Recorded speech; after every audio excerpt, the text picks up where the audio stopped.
اللهم صل على محمد وآل محمد.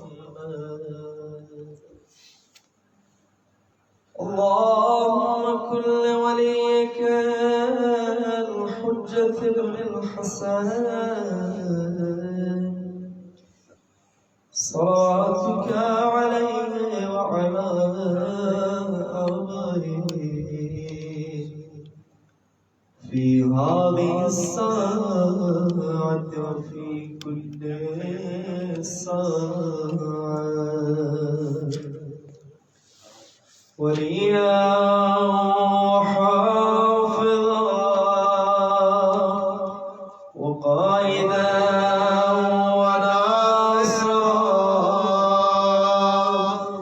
ودليلا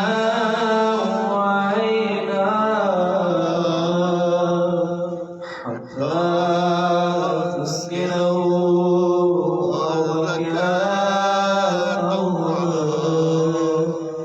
وتمتعه فيها طويلا. بسم الله الرحمن الرحيم. الحمد لله رب العالمين، وصلى الله على سيدنا محمد النبي وآله وسلم تسليما. اللهم صل على محمد وآل محمد. اللهم لك الحمد على ما جرى به قضاءك في أوليائك الذين استخلصتهم لنفسك ودينك، إذ اخترت لهم جزيل ما عندك من النعيم المقيم الذي لا زوال له ولا اضمحلال بعد أن شربت عليهم الزهد في درجات هذه الدنيا الدنيا وزخرفها وزبرجها، فشرفوا لك أعذارك وعلمت منهم الوفاء به، فقبلتهم وقربتهم وقدمت لهم الذكر العلي والثناء الجليل، وأهبطت عليهم ملائكتك وكرمتهم بوحيك ورفدتهم بعلمك وجعلتهم الذرية إليك والوسيلة إلى رضوانك، وبعضهم أسكنته جنتك إلى أن أخرجته منها، وبعضهم حملته في فلكك ونجيته ومن آمن معه من الهلكة برحمتك، وبعض اتخذته لنفسك خليلا وسألك لسان صدق في الآخرين فوجبته وجعلت ذلك عليا، وبعض كلمته من شجرة تكليما وجعلت له من أخيه رداء وزيرا، وبعض أولدته من غير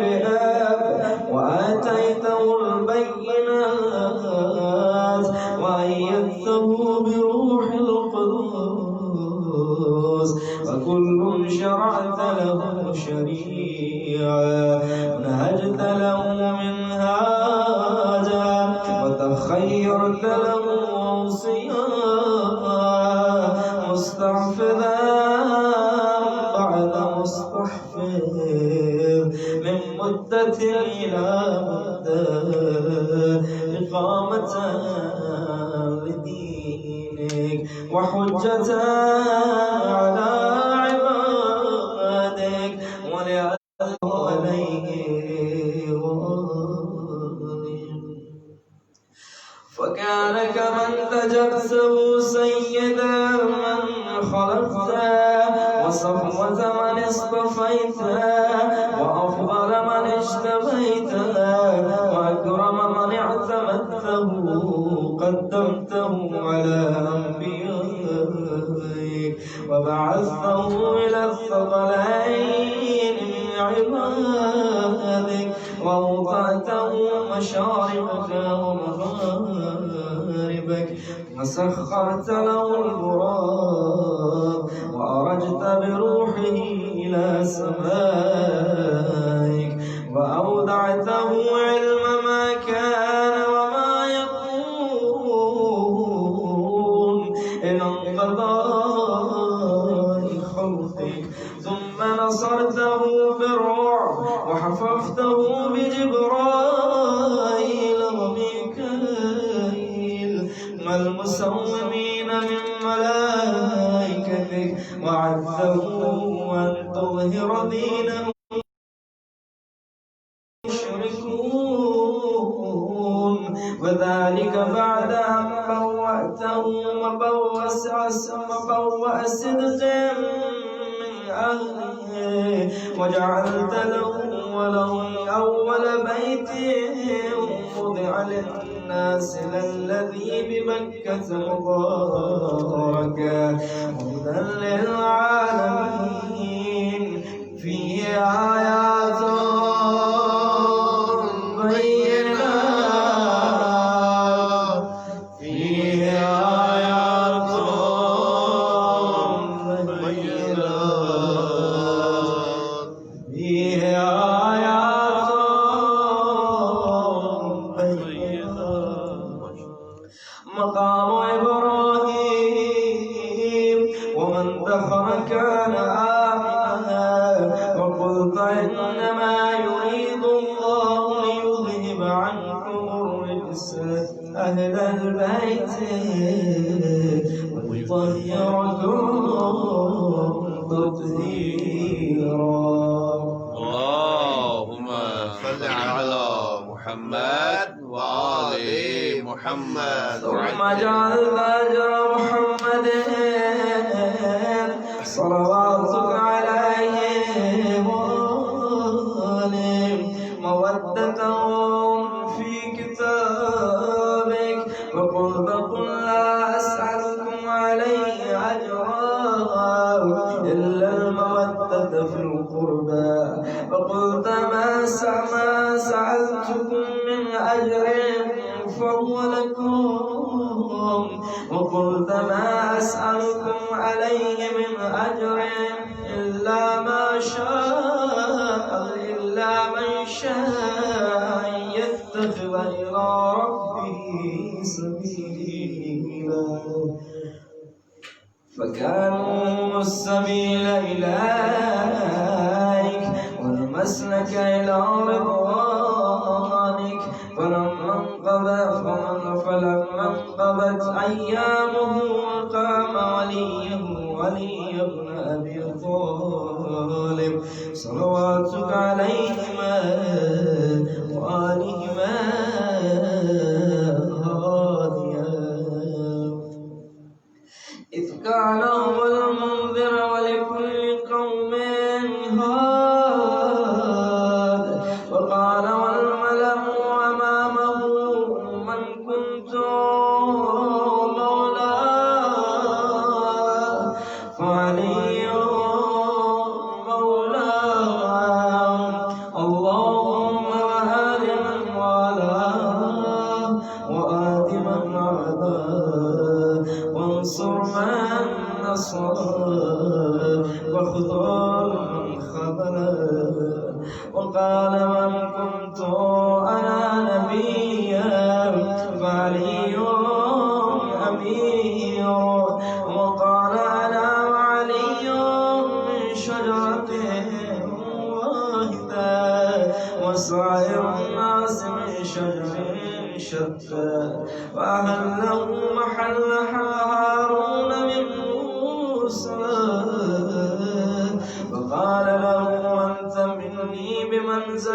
بمنزلة هارون من موسى إلا أنه لا نبي بعدي وزوجه ابنته سيدة نساء العالمين وحل له من مسجده ما حل له وسد الأبواب إلى بابا ثم وضعه علما وحكمة فقال أنا مدينة العلم وعلي بابها فمن أراد المدينة والحكمة فليأتها من بابها ثم قال أنت أخي ووصي ووارث لحمك من لحمي ودمك من دمي وسلمك سلمي وحربك حربي الإيمان خالط لحمك ودمك كما خالط لحمي ودمي وأنت غدا على الحوض خليفتي وأنت تقضي ديني وتنجز عظاتي وشيعتك على منابر من نور مبيضة وجوه حولي في الجنة وهم جيراني ولولا أنت يا علي ولم يعرف المؤمنون بعدي فكان بعده هدى من الضلال ونورا من العمى حبل الله المتين وصراطه المستقيم لا يسبق بقرابة في رحم ولا بسابقة في دين ولا يلحق في منقبة من مناقبه يغزو حظو الرسول صلى الله عليه وآله ويقاتل على التأويل ولا تأخذه بالله لومة لائم قد وتر فيه صناديد العرب وقتل أبطالهم وناوش ذنوبهم فأودع قلوبهم أحقادا بدرية وخيبرية وحنانية وغيرهم وضبت على عداوته وكبت على منابغته حتى قتل الناكثين والقاسطين والمارقين ولما قضى نحبه وقتله أشقى الآخرين يتبع أشقى الأولين لم يمتثل أمر رسول الله صلى الله عليه وآله في الهادين بعد الغابرين والأمة مسرة على مطفه مجتمعة على قطيعة رحمه وإقصاء إلا القليل ممن وفى لرعاية الحق فيهم وقتل ما قتل وسبي ما سبي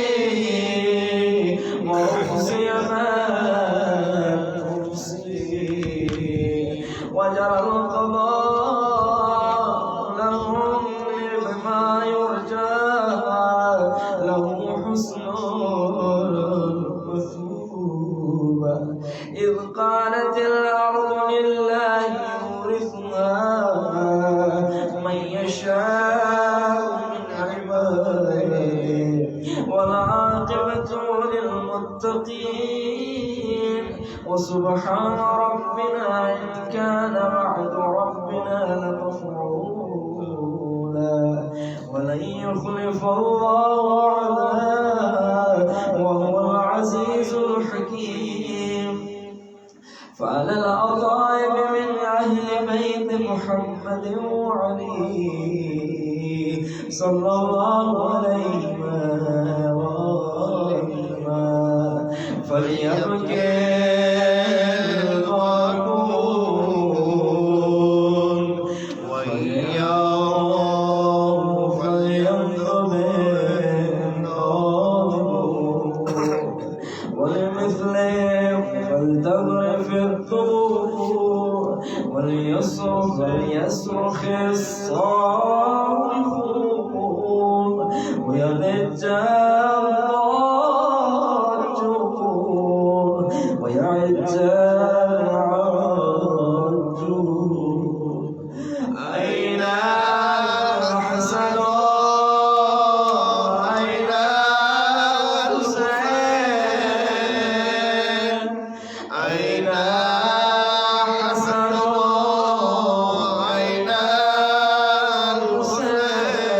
الحسين أين الحسن أين الحسين أين ابن الحسين صالح بعد صالح وصادق بعد صادق أين السبيل بعد السبيل أين الخيرة بعد الخيرة أين الشموس الطالعة أين الأقمار المنيرة أين الأنجم الزايرة أين أعلام الدين والواعظ والواعظ العلم أين بقية الله التي لا يخلو من العترة الغابرة أين المعتنى لتضع رب الأمان أين المنتظر لإقامة الأمن والعماج أين المرتجى لإزالة الجبر والعدوان أين المدخر لتجديد الفرائض والسلام أين المتخير لإعادة الملة والشريعة أين المؤمل لإحياء الكتاب وحدوده أين محيي معالم الدين وأهله أين قاسم شوكة المعتدين أين هادم رتبة الشرك والنفاق أين مبيد أهل الفسوق والعصيان والطغيان أين حاصد فروع الغي والشقاق أين طامس آثار الزيغ والأهواء أين قاطع حبائل الكذب والافتراء أين مبيد العذاب والبغضاء أين مستأسر أهل العناد والتضليل والإلحاد أين معز الأولياء ومذل الأعداء أين معز الأولياء ومذل الأعداء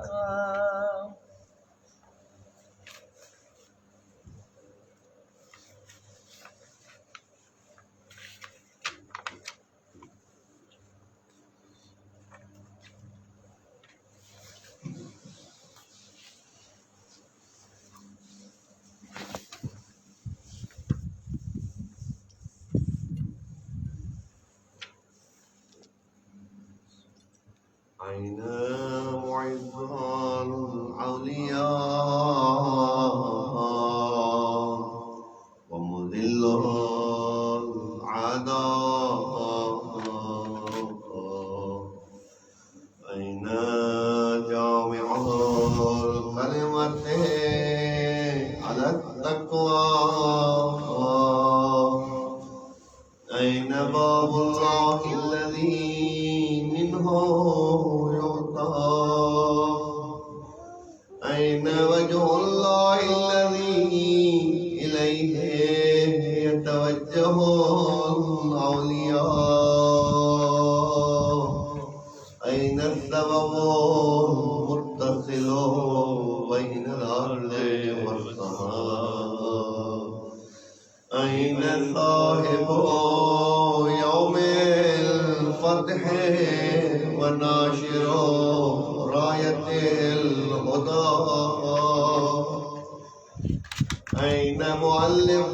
شمل الصلاح والرضا أين الطالب بذهول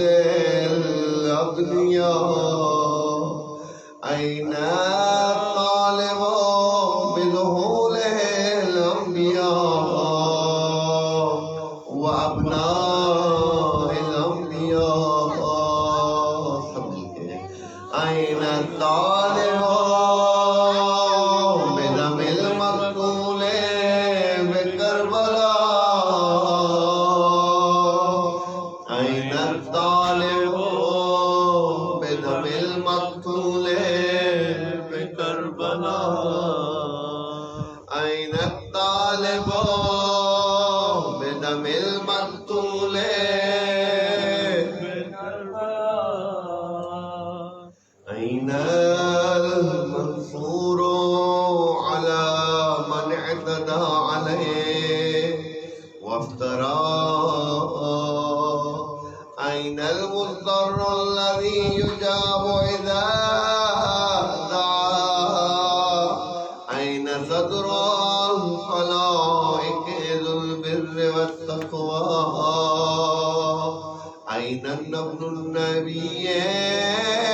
المصطفى وابن علي المرتضى وابن خديجة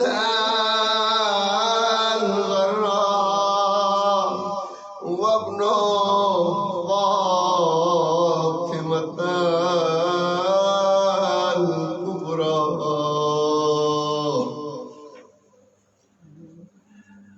अपने ज़माने के मज़लूम इमाम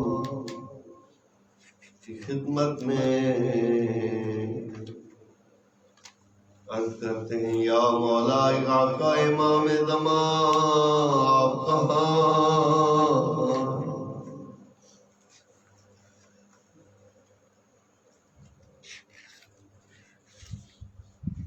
मौला अय्याम फातिमिया आपकी दुखिया दादी ज़हरा की शहादत के दिन मौला यकीन है कि आप कब्रिस्तान बकी की उजड़ी हुई कब्रों पर क्रिया कर रहे हैं।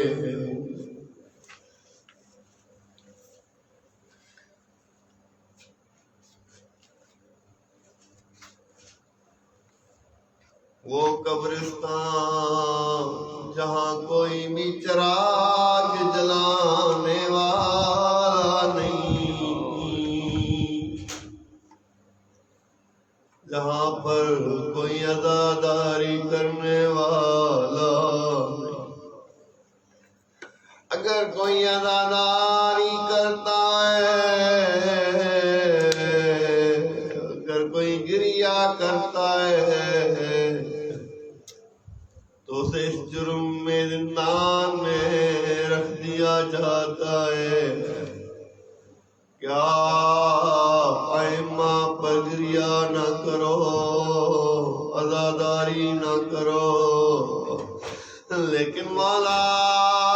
में यकीन है आप अभी भी खून के आंसू रो रहे हैं। आप अपनी दादी ज़हरा के शिकस्ता पहलू पर मातम कर रहे हैं। आए मिलके सैयदा सलामुल्लाह अलैहा की खिदमत में सलाम पेश करते हैं। अस्सलामु अलैके या बिन्त रसूलिल्लाह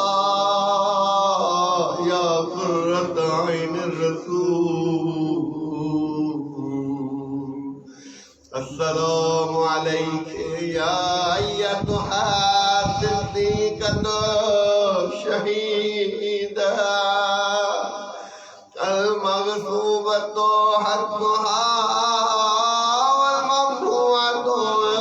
इर्सुहा वल मक़तूल वलदुहा वल मज़लूम बालुहा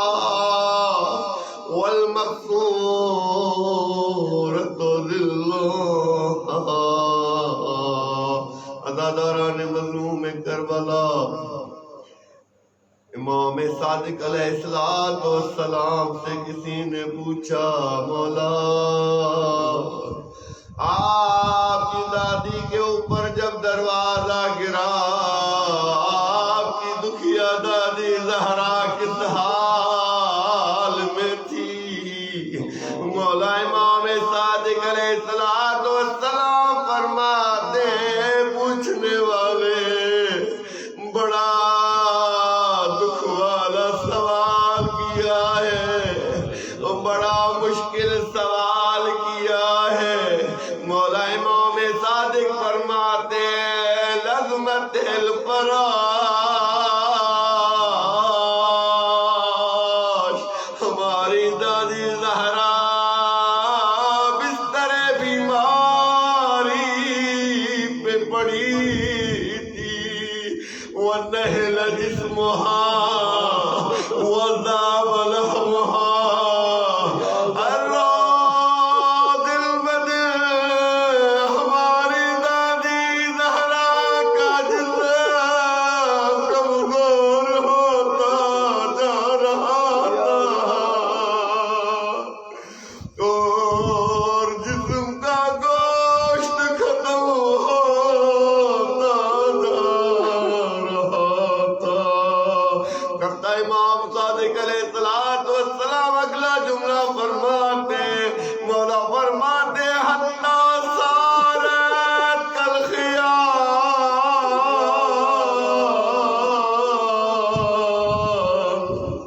आज़ादारान मज़लूम करबला, यही इमाम सादिक अलैहिस्सलातु वस्सलाम थे। जब मौला इमाम सादिक के घर को आग लगा दी गई, मौला को इत्तला मिली मौला आपके घर को आग लगा दी गई है। मौला इमाम सादिक जल्दी जल्दी में अपने घर पहुंचे, अपने बच्चों को संभाला, आग को बुझाया। आग बुझाने के बाद मौला इमाम सादिक गिरिया कर रहे। एक सहाबी आकर कहता है, मौला मौला कोई नुकसान तो नहीं हुआ?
الغراء وابن فاطمة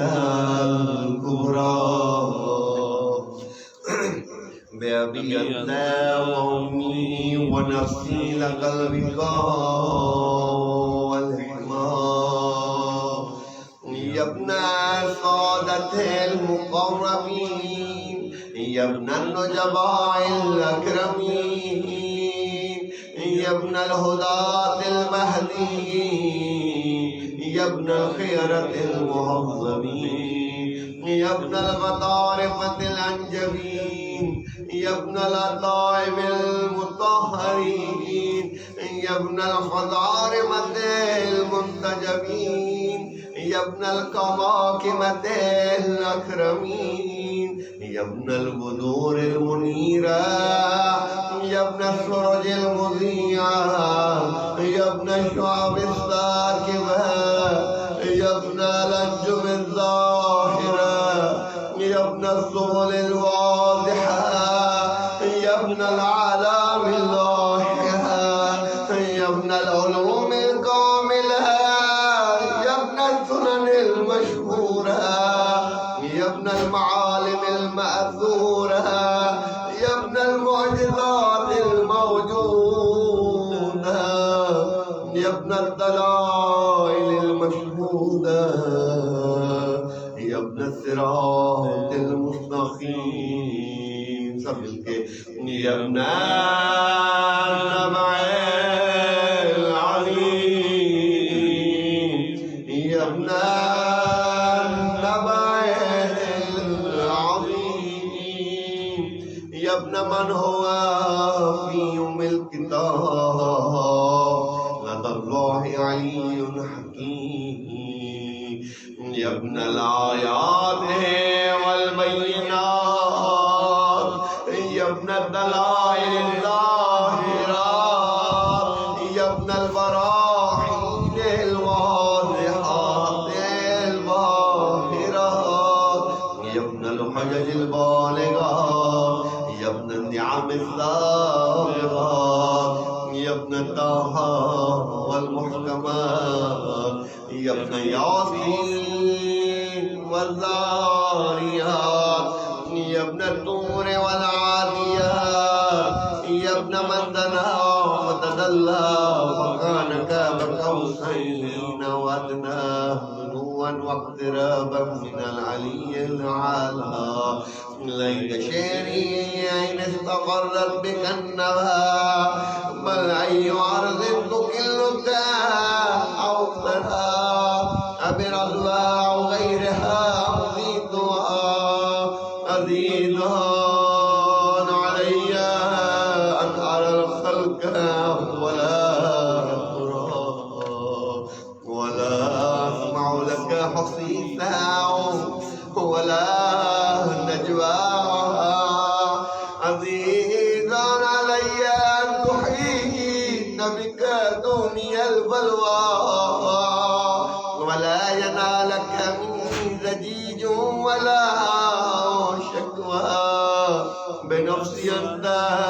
من مغيب لم يخل منا بنفسي أنت من ناضح ما نضح عنا بنفسي أنت أمنية شائك يتمنى من مؤمن ومؤمنة ذكرا فهنا بنفسي أنت من عقيدة المجد لا يجارى بنفسي أنت من تلاد النعم لا تزاهى بنفسي أنت من نصيب شرف لا يساوى إلى متى أحار فيك يا مولاي وإلى متى وأي خطاب أثق فيك وأي نجوى عزيز علي أن أجاب دونك وعناك عزيز علي أن أبكيك ويخلو لك الوراء عزيز علي أن يجري على عليك دونهم ما جرى هل من معين فأطيل معه العميل والبكاء هل من جزوع فأصاعد جرعه إذا خلا هل قريت عين فسادتها عيني على القضاء هل إليك يا ابن أحمد سبيل فتلقى هل يتصل يومنا